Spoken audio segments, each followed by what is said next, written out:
There's a story of a soldier in Gaza. He's guarding a certain post, and his mifaked, his officer, goes up to him, knowing that he's basically the only religious soldier in the unit, and he tells him, "I need you to leave your post."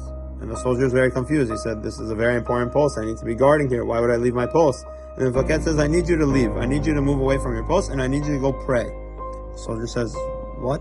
He's very, very, very confused.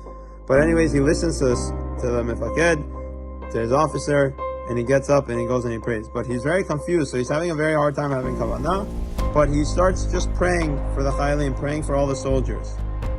And after 15 minutes of him praying, he comes back and his officer gives him a big hug.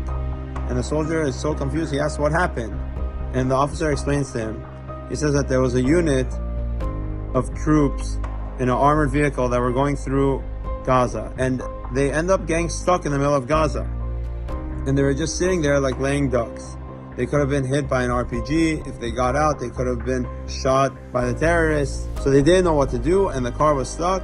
So the mifaked, the officer, said that the only thing that he could think of is to pray. And knowing that this soldier is the only observant and religious soldier in the unit, he went to him and said to pray to Hashem.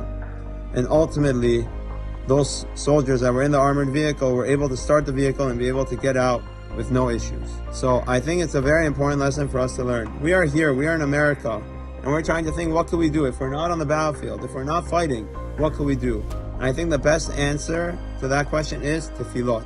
Hashem wants to hear our prayers. Hashem wants to hear us pray for the chayalim. And I think that the best way, other than fighting in the war, to keep Am Yisrael safe, is to pray to Hashem.